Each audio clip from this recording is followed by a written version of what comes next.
Any moment now. My friends, 'tis good to see you again.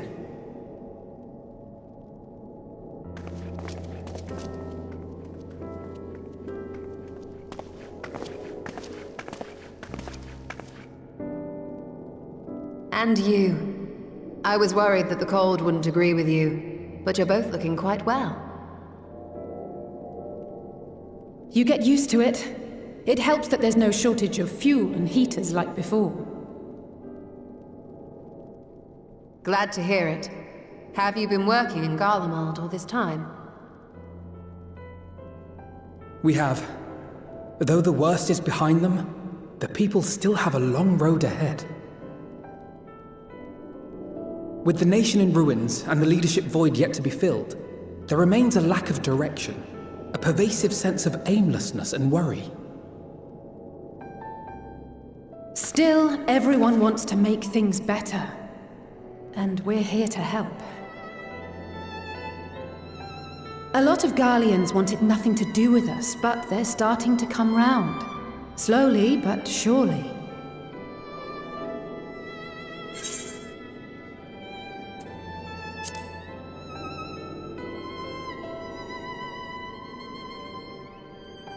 You're too kind. But it's thanks to the cooperation of like-minded souls that we've been able to make any progress. The allied nations continue to send supplies, which allow us to meet basic needs such as food and shelter.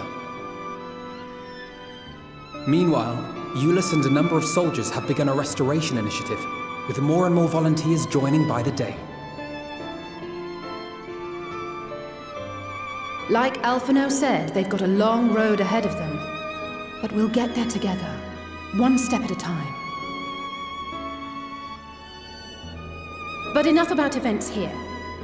What brings you to us? And with new company, besides.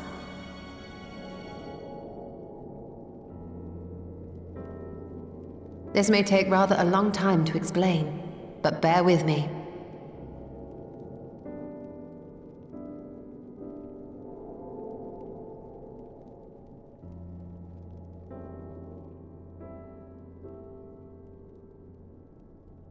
The 13th?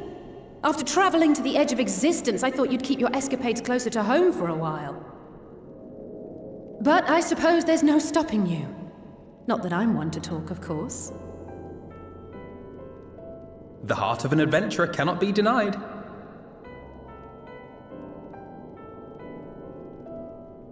You could have at least invited me too.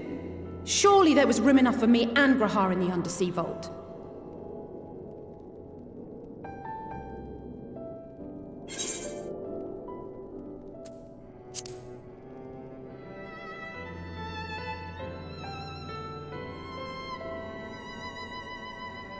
I know. I only meant to tease. Mostly.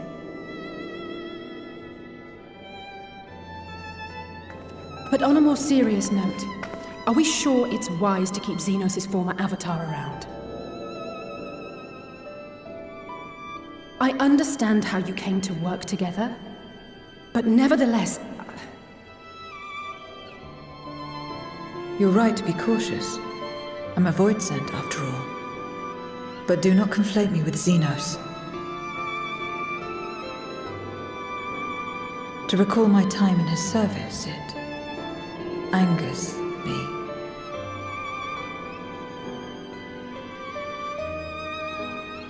Is that so?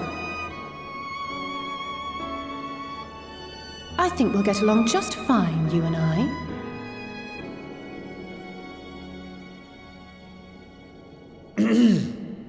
Now that we are all caught up, to the matter at hand.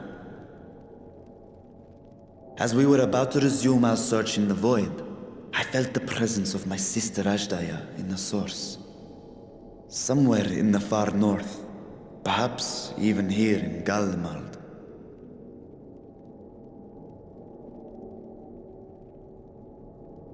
If you have seen or heard anything out of the ordinary, I must know.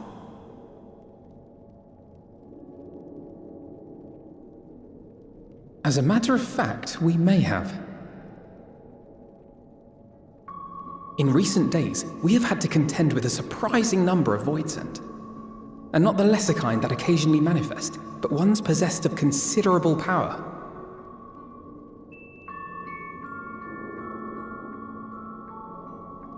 You think they might have been summoned? By whom? We're not sure. But as Eulus reminded us, practitioners of a certain traditional Garlean art rely upon Voidsent servants. The very same I believe you have mastered. While there are no known Reapers left in Garlemald, we can't rule out the possibility that some are working in secret. To summon not one, but several powerful Voidsent is no small feat. But if Ashdaya was indeed called from the void... Then it is likely the same party is responsible. Alternatively, the etheric confluence at the Tower of Babel may have triggered an expansion of natural fissures one could use to cross over. But I think that improbable, if not impossible. Then we must assume these events have indeed been orchestrated. Well, summoned or no, we've been trying to track them to their origin. It's the mountains to the east, we think.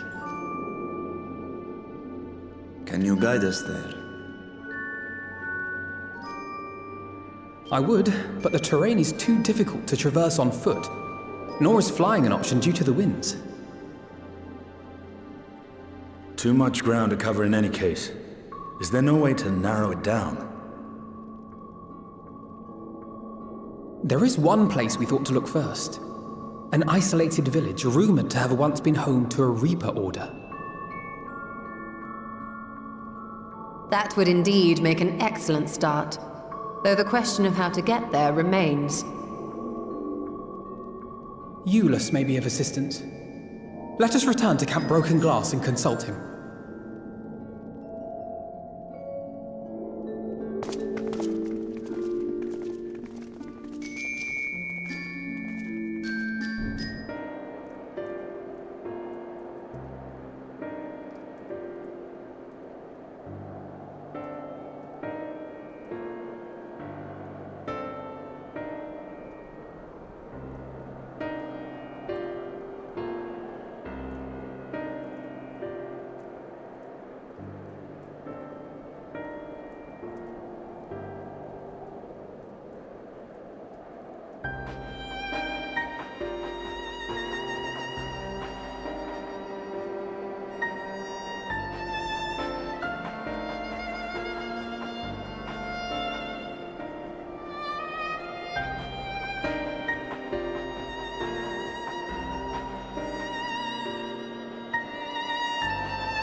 What was it you wished to talk about? Why do you help these people? What is it that you stand to gain? I'm sorry? You don't act on behalf of a higher power, nor are you bound by a contract. In spite of this, you help them. Why?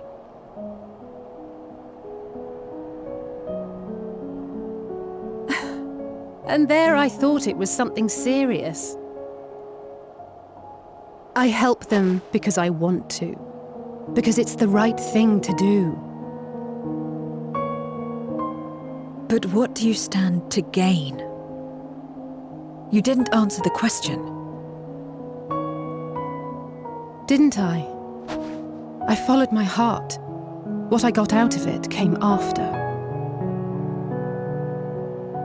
Was there anything else? If not, let's keep moving. Right.